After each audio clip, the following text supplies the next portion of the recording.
तो हमारा आज का टॉपिक है circulatory system. Circulatory system basically body का वो सिस्टम है जिसके तीन मेन कंपोनेंट्स होते हैं। सर्कुलेशन का मतलब क्या है कि पूरी बॉडी में कोई एक चीज ऐसी है जो सर्कुलेट कर रही है एक साइक्लिक फॉर्म में। तो इस सर्कुलेटरी सिस्टम के अंदर तीन मेन कंपोनेंट्स आपके आते हैं। सबसे पहला आता है वो फ्लूइड यानी कि आपका ब्लड या फिर हेमोलिम्स, जो कि पूरी बॉडी में मटेरियल्स को ट्रांसपोर्ट करते हैं, एक कैरियर का काम करते हैं और पूरी बॉडी में फ्लो करते हैं, जिस फ्लूइड को हम नॉर्मली ब्लड बोलते हैं। दूसरा वो ब्लड वेसल्स जिनसे होते हुए ये ब्लड पूरी बॉडी में कैरी आउट किया जाता है। और तीसरा बॉडी का एक ऐसा सिस्टम जो इस ब्लड को पूरी बॉडी में रोटेट कराने के लिए पंपिंग का काम करता है, जो होता है आपका हार्ट। तो सबसे पहले जी, सर्कुलेटरी सिस्टम के अंदर तीन मेन कंपोनेंट्स आपके होते हैं। पहला वो फ्लूइड जिसमें कि ट्रांसपोर्ट होगा मटेरियल्स मिक्स होके। दूसरा वो वेसल्स यानी कि वो पाइप्स जिनके थ्रू ये ब्लड पूरी बॉडी में फ्लो आउट करेगा। और तीसरा हार्ट का सिस्टम यानी कि आपका कार्डियक सिस्टम, जिसके थ्रू ब्लड आपकी पूरी बॉडी में पंप करेगा। अब एक एक करके स्टार्ट करते हैं। सबसे पहला है आपका ब्लड। तो ब्लड के कुछ कंपोनेंट्स होते हैं जिससे मिलकर आपका पूरा बॉडी में जो ब्लड फ्लो कर रहा है ये बना होता है। सबसे पहला इसका कंपोनेंट होता है प्लाज्मा। प्लाज्मा का मतलब क्या है, जो आपके ब्लड का बेस है। जैसे कि आपके सेल में जो एक बेस कंपोनेंट होता है साइटोसोल, उसी तरह से ब्लड में भी एक मेन कंपोनेंट होता है प्लाज्मा। ये प्लाज्मा भी कुछ कंपोनेंट से मिलके बना होता है। जैसे इसमें 7% अराउंड प्रोटीन होते हैं, 54% अराउंड इसमें एल्बुमिन मिलता है, जो कि ऑस्मोटिक प्रेशर के लिए ऑस्मोटिक प्रेशर प्रदान करता है, जिसके माध्यम से ब्लड में चीजें मिक्स हो पाती हैं और ब्लड से जो ऑक्सीजन है या कार्बन डाइऑक्साइड है, न्यूट्रिशंस हैं, वो ब्लड में मिक्स होते हैं और ब्लड से किसी और जगह पर जाते हैं। तीसरा ग्लोबुलिन, जो 38% बॉडी में होता है आपके ब्लड के अंदर। और चौथा होता है फिब्रिनोजेन, जो 7% आपके ब्लड में होता है और ये क्लॉटिंग के लिए रिस्पॉन्सिबल होता है। और बाकी जितने भी आपके छोटे छोटे कंपोनेंट्स हैं, चाहे हम विटामिन की बात करें, चाहे हम न्यूट्रिशन की बात करें, ये सभी आपके ब्लड प्लाज्मा के अंदर रहते हैं। दूसरा कंपोनेंट जो मेन है इसका वो है वाटर, क्योंकि ब्लड अगर फ्लूइड है तो वो ब्लड के वाटर कंटेंट की वजह से ही है। तो ब्लड के प्लाज्मा में जो वाटर कंटेंट है वो ऑलमोस्ट 91.5% होता है।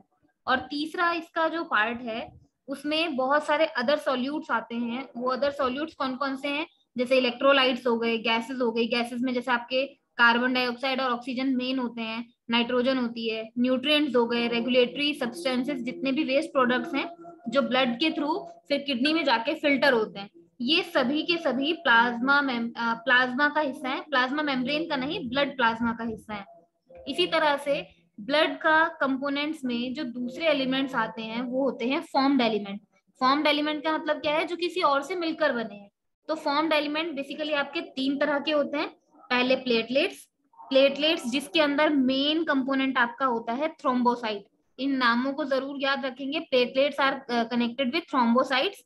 और up to 1.5 lakh to 4 lakh या फिर लगभग लगभग 4.5 लाख पूरी बॉडी में किसी के ब्लड में अगर हेल्दी बॉडी है तो इतना मैक्सिमम उसमें नंबर ऑफ प्लेटलेट्स काउंट रहता है। दूसरा कंपोनेंट आता है आपका जो फॉर्म्ड एलिमेंट होता है, वो होता है white blood cells. White blood cells जो कि आपके ल्यूकोसाइट से मेनली मिलकर बने होते हैं। और बॉडी के 1 माइक्रोलीटर ब्लड में अगर काउंट किया जाए ल्यूकोसाइट्स को, तो वो लगभग 5,000 से 10,000 होते हैं। अगर ल्यूकोसाइट्स का काउंट बढ़ जाता है बहुत ज्यादा, तो यानी कि आपकी बॉडी में जो ऑटो इम्यून डिजीज है वो आने लगेंगी। अगर ल्यूकोसाइट्स का काउंट कम हो जाता है, इसका मतलब है आपकी बॉडी में इन्फेक्शन है और उस इन्फेक्शन के कारण ये व्हाइट ब्लड सेल्स जो है इनका काउंट कम हो चुका है। नॉर्मल रेंज जो है इसकी वो 5,000 टू 10,000 के बीच में होती है। जिन लोगों को किसी इन्फेक्शन की प्रॉब्लम होती है, जैसे सपोज कीजिए किसी को चेस्ट इन्फेक्शन है, अगर उसका ल्यूकोसाइट काउंट कराया जाएगा तो वो 5,000 से डाउन आएगा, यानी कि उसकी बॉडी में WBC काउंटिंग कम है। तो जो ब्लड टेस्ट होता है ना, जिसके बेस पे पता चलता है कि इन्फेक्शन है या नहीं है, उसमें यही सारी चीजें काउंट की जाती हैं। ल्यूकोसाइट्स जो आपके ल्यूकोवॉर्म्स होते हैं उनकी नॉर्मल रेंज याद रखने वाली है, ये इंपॉर्टेंट पार्ट है। न्यूट्रोफिल लगभग लगभग व्हाइट ब्लड सेल्स का 60 से 70% न्यूट्रोफिल्स होता है, 20 से 25% लिम्फोसाइट्स होते हैं, 3 से 8% मोनोसाइट्स होते हैं, इओसिनोफिल्स और बेसोफिल्स। तो व्हाइट ब्लड सेल्स के ये 5 पार्ट्स हैं। इन 5 पार्ट्स के नाम याद रखने जरूरी हैं, एग्जाम पर्पज से बहुत इंपॉर्टेंट है। अगर इनकी परसेंटेज आप याद ना भी रख पाए, वैसे तो ये डिक्रीजिंग ऑर्डर में लिखे हुए हैं, बट अगर परसेंटेज याद ना भी रहे तो एटलीस्ट इनके नाम हम याद रख सकते हैं। और नाम याद रखने का क्या तरीका है, देखो, पहला, चौथा और पांचवा तीनों फिल वाले हैं, न्यूट्रो, इओसिनो और बेसो। तो न्यूट्रोफिल, इओसिनोफिल और बेसोफिल्स तीनों एक जैसे हैं। और बीच वाले जो दो हैं वो साइट्स वाले हैं, एक लिम्फ और एक मोनो। तो न्यूट्रो, इओसिनो और बेसो ये तीनों फिल्स वाले हो गए, लिम्फो और मोनो ये दोनों साइट्स वाले हो गए। ये 5 पार्ट्स होते हैं डब्ल्यूबीसी के, यानी कि व्हाइट ब्लड सेल्स के, जो कि बहुत बहुत इंपॉर्टेंट है एग्जाम पर्पज से।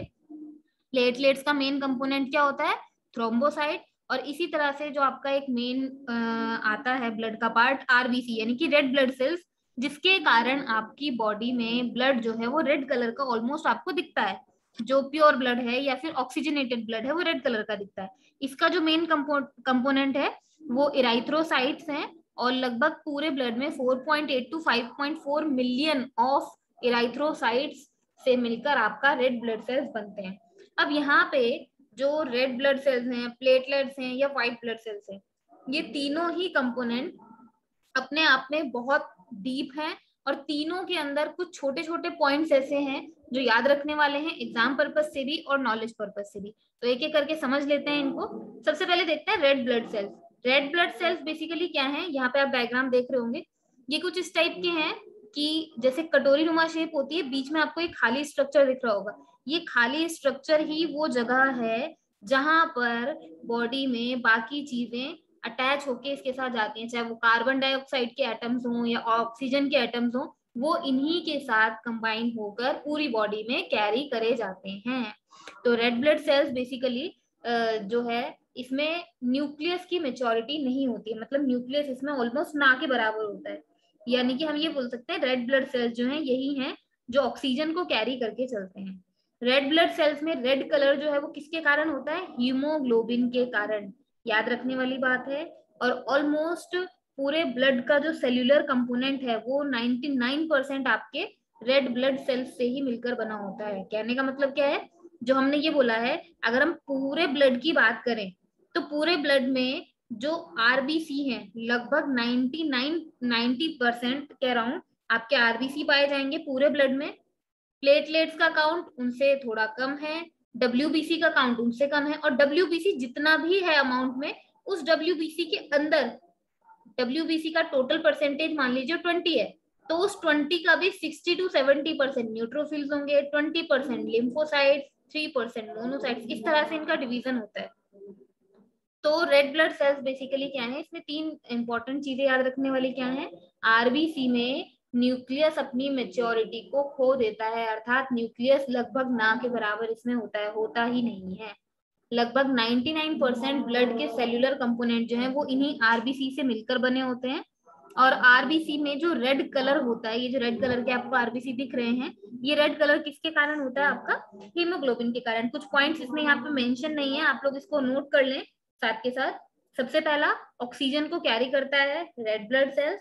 दूसरा, एक हीमोग्लोबिन के साथ, ये नीचे आप डायग्राम में देख पाएंगे, एक हीमोग्लोबिन के साथ 4 ऑक्सीजन के कंपाउंड, 4 ऑक्सीजन के एटम जो है वो कंबाइन हो सकते हैं। यहाँ पे आप देख रहे होंगे ये जो हीमोग्लोबिन का डायग्राम दिखाया गया है, इसमें 4 होल टाइप के बने हुए हैं। ये जो ग्रीन ग्रीन दिख रहे हैं आपको, ये आपका हेम ग्रुप है जिसके साथ ऑक्सीजन कंबाइंड होता है।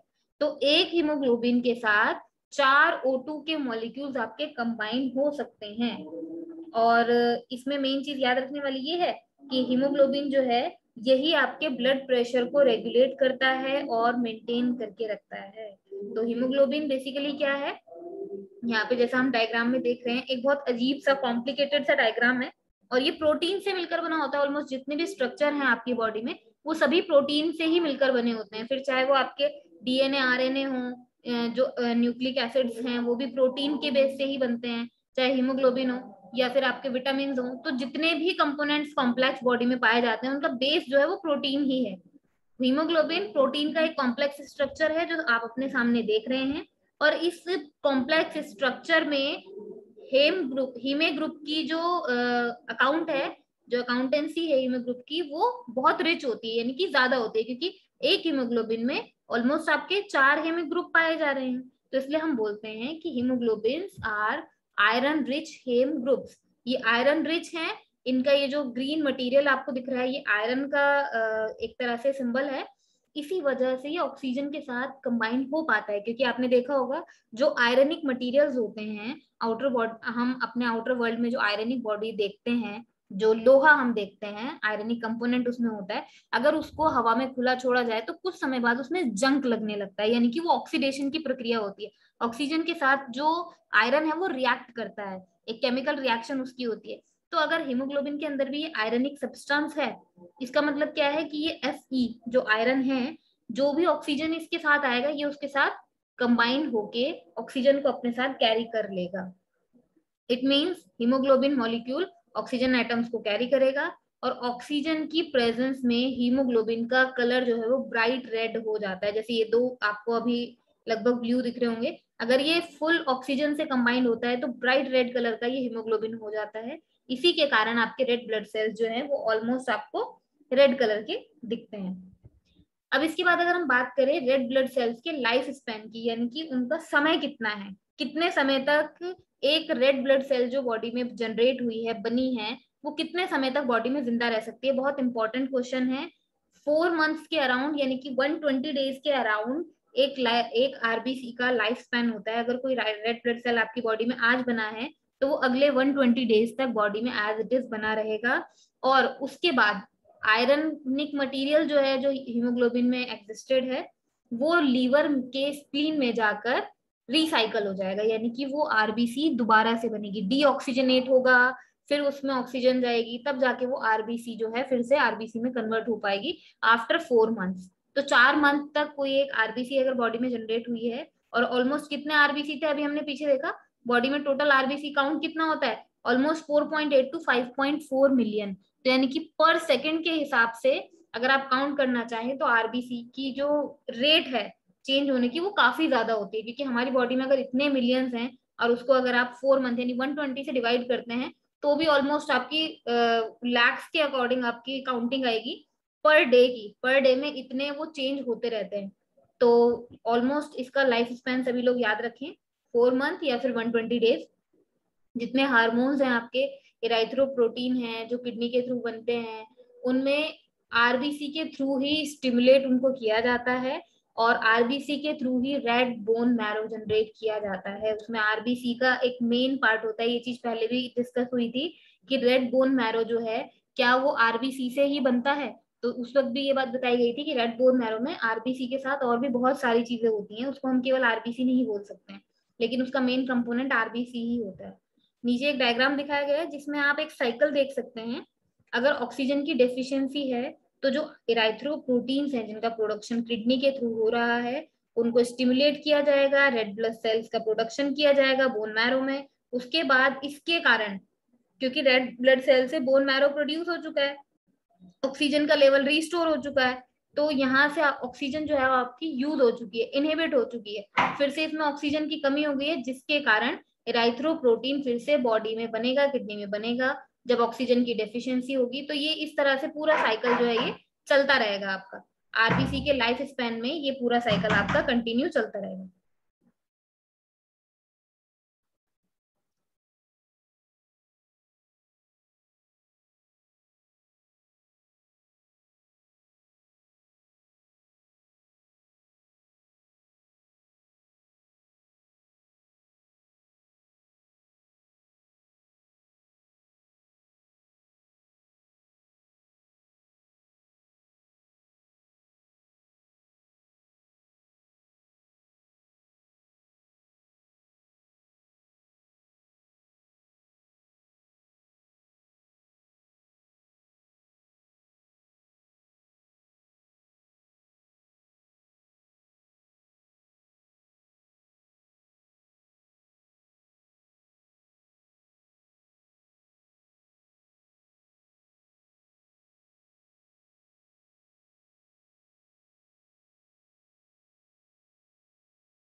Sorry for inconvenience. तो आरबीसी का जो लाइफ स्पैन की हम बात कर रहे थे, इस तरह से आरबीसी पूरी बॉडी में एक साइक्लिक ऑर्डर में बनता है, यूज होता है, रेड बोन मैरो के प्रोडक्शन में यूज होता है, ऑक्सीजन लेवल उसका रिस्टोर होता है लंग्स के थ्रू, और उसके बाद फिर से जो ऑक्सीजन यूज किया जाता है सेल्स के थ्रू, लास्ट में जो आपका प्रोडक्ट बचता है वो किडनी के थ्रू प्रोड्यूस करके फिर से इसी तरह से एक पूरा ऑक्सीजन साइकिल और पूरा आरबीसी का एक साइकिल बॉडी में चलता है। एक मेन कंपोनेंट आपके ब्लड का आरबीसी, जिसकी कुछ बातें मेन याद रखने वाली कौन कौन सी थी। सबसे पहला ये कि आरबीसी का जो लाइफ स्पैन है वो ऑलमोस्ट 4 मंथ का यानी कि 120 डेज का होता है। दूसरा, आरबीसी में आपके हीमोग्लोबिन पाए जाते हैं, जिसमें एक हीमोग्लोबिन ऑलमोस्ट 4 ऑक्सीजन एटम्स को कैरी करके अपने साथ चलता है। तीसरा, आरबीसी में न्यूक्लियस का मेच्योरिटी लेवल जो है वो लूज हो जाता है। ऑलमोस्ट 99% ब्लड में सेल्यूलर कंपोनेंट जो है वो रेड ब्लड सेल्स का ही होता है। तो इस तरह से आरबीसी आपकी बॉडी में ब्लड का एक मेन हिस्सा है। उसके बाद जब हम बात करते हैं व्हाइट ब्लड सेल्स की, तो व्हाइट ब्लड सेल्स बेसिकली वो हैं जो आपकी बॉडी में मेन आपके इम्यून सिस्टम को बनाने में हेल्पफुल होती हैं, या फिर जितनी भी डिजीज हैं उनके अगेंस्ट बॉडी को खड़ा करने में, डिफेंस सिस्टम में जो काम करती हैं वो होती हैं व्हाइट ब्लड सेल्स, यानी कि व्हाइट ब्लड काउंट। जैसे कि अभी हमने पीछे भी देखा था व्हाइट ब्लड काउंट के बारे में, एक चीज लिखी हुई थी कि इसमें ल्यूकोसाइट्स का जो काउंट है लगभग लगभग वो 5,000 to 10,000 है। और अगर ये कम होता है इसका मतलब आपकी बॉडी में कुछ इन्फेक्शन है या फिर कुछ बैक्टीरियाज हैं जो पनप रहे हैं, और उनसे लड़ने के लिए जो आपका व्हाइट ब्लड सेल्स का इम्यून सिस्टम है, व्हाइट ब्लड सेल से जो बना हुआ है वो इम्यून सिस्टम का एफिशिएंसी कम हो गई है, जिसकी वजह से वो ल्यूकोसाइट काउंट कम हो गया है। अगर वो ल्यूकोसाइट काउंट प्रॉपर है तो इसका मतलब व्हाइट ब्लड सेल्स जो है आपकी बॉडी में, जो बॉडी को डिफेंड कर रहे हैं किसी डिजीज के अगेंस्ट, वो आपकी बॉडी में प्रोटीन्स के थ्रू बिलोंग कर रहे हैं, रिकॉग्नाइज कर रहे हैं और एग्जिस्ट कर रहे हैं। तो व्हाइट ब्लड सेल्स के लिए सबसे इंपॉर्टेंट चीज याद रखने वाली क्या है कि ये आपके बॉडी के डिफेंस सिस्टम में अपना रोल प्ले करते हैं, और किसी डिजीज के अगेंस्ट आपकी बॉडी की जो इम्यून सिस्टम होती है उसमें इनका बहुत इंपॉर्टेंट रोल होता है। दूसरी चीज इसमें याद रखने वाली क्या है, व्हाइट सेल्स जितने भी हैं वो कैपिलरीज के फॉर्म में टिश्यूज तक या लिम्फ सिस्टम के थ्रू लिम्फ सिस्टम के थ्रू पूरी बॉडी तक पहुंचने में केपेबल होते हैं। ये जो लिम्फ है, लिम्फ वर्ड लिम्फेटिक सिस्टम से रिलेटेड है, इसलिए आप ध्यान रख सकते हैं लिम्फेटिक सिस्टम की जब हम बात करेंगे तो उसका दूसरा नाम ही इम्यून सिस्टम है। तो लिम्फ हो या इम्यून सिस्टम हो, लिम्फेटिक सिस्टम हो, इन सब में ही जो आपके व्हाइट ब्लड सेल्स हैं वो वॉल की कैपिलरीज के थ्रू टिश्यूज तक पहुंचने में केपेबल होते हैं। ये दो चीजें व्हाइट ब्लड सेल्स की इंपॉर्टेंट हैं। और व्हाइट ब्लड सेल्स का दूसरा नाम इसमें मेंशन नहीं है, आप लोग उसको लिख सकते हैं ल्यूकोपेनिया भी। व्हाइट ब्लड सेल्स की जो डेफिशिएंसी है उस डिजीज का नाम ल्यूकोपेनिया है, और इसका जो लाइफ स्पैन होता है वो लगभग लगभग कुछ मंथ से लेके कुछ ईयर तक जा सकता है, ऑलमोस्ट फिक्स नहीं है, क्योंकि आपकी बॉडी की इम्यूनिटी जो है, इम्यून सिस्टम जो है वो आपके खाने पीने इन सब चीजों पे डिपेंड करता है, आपके एक्सरसाइजिंग पे डिपेंड करता है। तो जो आपका रहन सहन है, लाइफ स्टाइल है, ये पूरा का पूरा उस पर डिपेंड करेगा। तो ये कुछ मंथ से लेके कुछ ईयर तक हो सकता है। और इसका जो व्हाइट ब्लड सेल्स का जो रिमूवल है या प्रोडक्शन है वो पूरा पूरा आपके स्प्लीन या लीवर के थ्रू मेंटेन किया जाता है बॉडी में। इसके बाद आती है प्लेटलेट्स की बारी। प्लेटलेट्स जो है आपकी बॉडी में वो सेल्स हैं जो क्लॉटिंग का काम करने के लिए कैपेबल होती हैं। क्लॉटिंग मतलब अगर कहीं पे कट फट आपकी स्किन में लग जाता है, खून निकलता है, तो उस खून को जम के खून का थक्का बनाने में जो रिस्पॉन्सिबल है ब्लड का जो पार्ट, वो है आपकी प्लेटलेट्स। प्लेटलेट्स ही आपकी बॉडी में ऐसा काम करती हैं जिसकी वजह से लगभग लगभग आपको अगर आप लोगों को पता हो, जैसे किसी को डेंगू होता है तो उसमें सबसे पहली चीज ये आती है ना कि प्लेटलेट्स काउंट जो है वो डिक्रीज हो गया है। और प्लेटलेट्स काउंट जो है वो सीधा जब डिक्रीज होने लगता है तो वो हाफ रेट के अकॉर्डिंग डिक्रीज होता है। अगर आज वो 1.9 लैक्स हैं तो अगले दिन वो बिल्कुल उसका आधा रह जाएगा, उसके अगले दिन फिर उसका आधा रह जाएगा।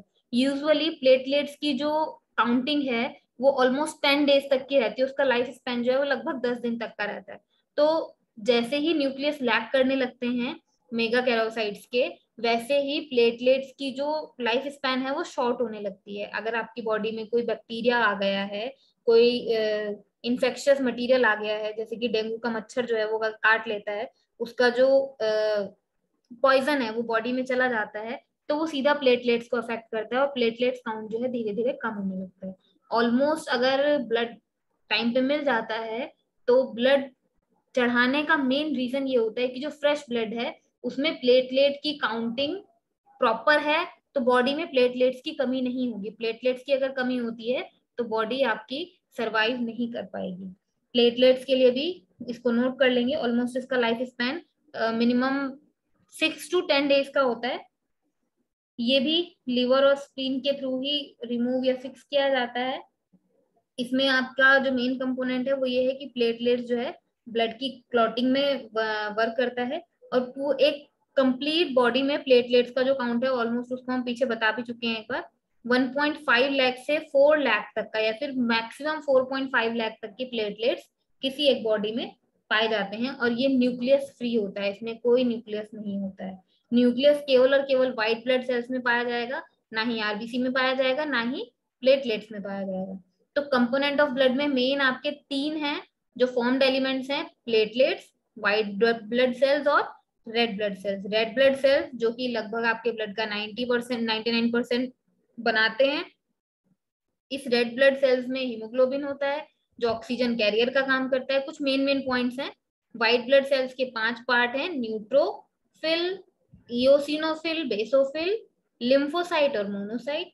प्लेटलेट्स लगभग 1.5 लाख से 4 लाख तक की काउंटिंग है और मैक्सिमम 4.5 लाख तक की काउंटिंग है जो आपकी बॉडी में किस चीज का काम करती है प्लेटलेट्स, क्लॉटिंग का, जो सबसे इंपॉर्टेंट है। और जिन लोगों को शुगर की प्रॉब्लम होती है, डायबिटिक प्रॉब्लम्स होती हैं, उनकी ये प्लेटलेट की जो फंक्शनिंग है वो ऑलमोस्ट खराब हो जाती है क्योंकि ये फ्रेगमेंट्स होते हैं।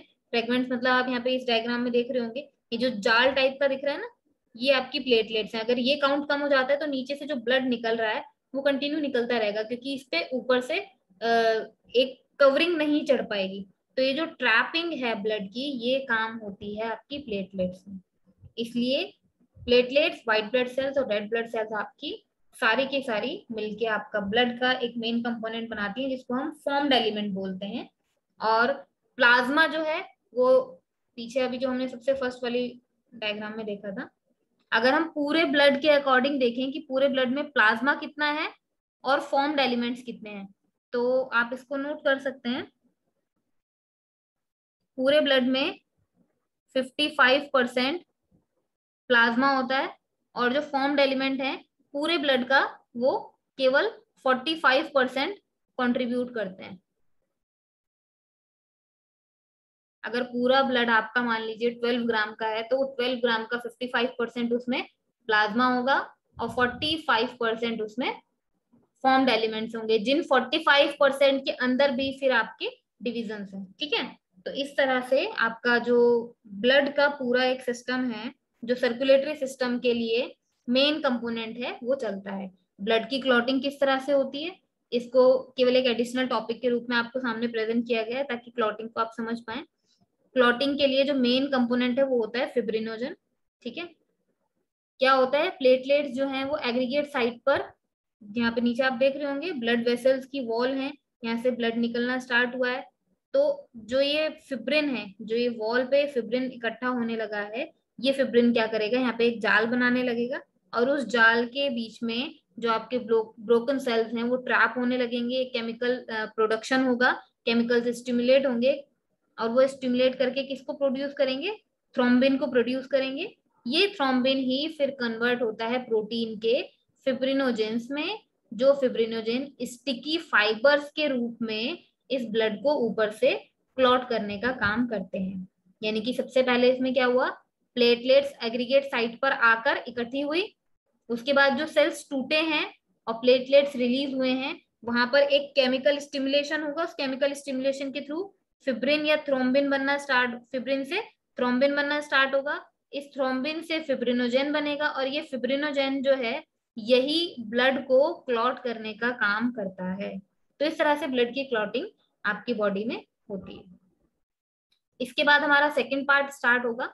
अभी तक का हमारा पूरा एक पार्ट था जो हमने सबसे स्टार्टिंग में देखा था कि सर्कुलेटरी सिस्टम के अंदर पहला पार्ट है आपका ब्लड या जो फ्लूइड है जिसको हीमोलिम्फ भी बोलते हैं, जो मटेरियल्स को ट्रांसपोर्ट करके अपने साथ लेकर पूरी बॉडी में चलता है। और यही आगे हमने उसके पार्ट्स में देखा कि कौन कौन से मटेरियल ये अपने साथ लेकर चलता है। रेड ब्लड सेल्स को अपने अंदर कंटेन करके चल रहा है, व्हाइट ब्लड सेल्स को कंटेन करके चल रहा है, प्लेटलेट्स को कंटेन करके चल रहा है, और बाकी जितने भी proteins, albumin, fibrinogen, nutrients, electrolytes, सारी चीजें इसी ब्लड के थ्रू पूरी बॉडी में कंट्रीब्यूट की जाती हैं, साइक्लेट की जाती हैं। तो इस तरह से पूरे ब्लड का एक कंपोनेंट, पूरा ब्लड जो है उसके इतने सारे कंपोनेंट्स ये लेकर बॉडी में सर्कुलेट होता है। इसके बाद दूसरा पार्ट जो है आपके सर्कुलेटरी सिस्टम का वो है ब्लड वेसल्स। ब्लड वेसल्स क्या थी? ब्लड वेसल्स वो थी जिनके थ्रू ब्लड पूरी बॉडी में जा रहा है। तो ये तीन टाइप की होती हैं। पहली होती है आर्टरी, दूसरी होती है वेन्स, और तीसरी होती है कैपिलरी। हिंदी में इनको आई थिंक शिराएं, धमनियां, और कैपिलरीज का मुझे हिंदी नाम नहीं पता है, अगर पता चलेगा तो मैं बता दूंगी। तो इस तरह से आर्टरीज, वेन्स और कैपिलरीज तीन टाइप की ब्लड वेसल्स आपकी शरीर में पाई जाती हैं। आर्टरीज, इसको मैंने पहले भी आप लोगों को बताया था, आर्टरी है it means away from heart, veins है it means towards the heart, और कैपिलरीज जो हैं, कैपिलरी का मतलब है ये इनके आर्टरीज और वेन्स में से जो छोटे छोटे पाइप्स बन के निकल रहे हैं उनको हम कैपिलरी कहते हैं। कैपिलरी अगर आप लोगों ने कभी केमिस्ट्री लैब में देखी हो, बहुत पतले पतले पाइप्स होते हैं जिनको कैपिलरी कहा जाता है। उसी तरह से ब्लड के अंदर भी जितने ही हमारे आर्टरीज और वेन्स हैं, जितनी हमारी धमनियां और शिराएं हैं, वो तो मेन वॉल, मेन हो गई आपके पाइप। लेकिन उन पाइप्स में से जो छोटे छोटे उसके ब्रांचेस निकल रहे हैं, उन ब्रांचेस को हम कैपिलरीज कहते हैं। कैपिलरीज ही वो पोर्शन है इन आर्टरीज और वेन्स का जो अलाउ करते हैं न्यूट्रिएंट्स के एक्सचेंज को, या फिर गैसेस और वेस्टेज जो है उनको ट्रांसपोर्ट करने का काम करते हैं। जैसे कि अभी हमने पीछे किडनी वाले डायग्राम में भी देखा था, अगर आपको याद हो, जो आपका इस तरह से एक ग्लोमेरुलस बना हुआ था और नीचे लूप ऑफ हेनली था। लूप ऑफ हेनली में इस तरह से चारों तरफ एक डायग्राम में ब्लड की कैपिलरीज बनी हुई थी, और इन ब्लड की कैपिलरीज में आधा कलर रेड था, आधा कलर ब्लू था, क्योंकि लूप ऑफ हेनली क्या कर रहा था, रीएब्जॉर्प्शन कर ले रहा था वाटर का, और उस वाटर के साथ ऑक्सीजन कंटेंट को रीएब्जॉर्ब कर रहा था, जिसकी वजह से ब्लड का आगे वाला जो पोर्शन है वो लगभग लगभग ब्लू हो जा रहा था। तो ये जो लूप ऑफ हेनली के चारों तरफ इस तरह से बने हुए थे, ये क्या थी, आपकी कैपिलरीज थी। मेन जो है इस लूप ऑफ हेनली के बाद आपका एक पाइप था जहां से आपका यूरिन प्रोडक्शन हो रहा था। तो इस तरह से कैपिलरीज जो है वो क्या हुई आपकी, जो मेन ब्लड वेसल है, जो मेन आपका आर्टरीज या वेन्स हैं, जो किडनी में एक मेन बड़ा वाला पाइप आ रहा था, उसका डिवीजन अंदर छोटे छोटे छोटे छोटे पाइप्स में होके एक ग्लोमेरुलस के अंदर आ रहा था, और ग्लोमेरुलस के अंदर से फिर ये पूरा आगे लूप ऑफ हेनली में इस तरह से कनेक्टेड थे। तो यही आपकी कैपिलरीज हैं। वेन्स वो हैं जो हार्ट की तरफ ब्लड को लेकर जाएंगी, और आर्टरीज वो हैं जो हार्ट से दूर ब्लड को लेकर जाएंगी। तो इस तरह से तीन टाइप के आपके ब्लड वेसल्स हैं। यहाँ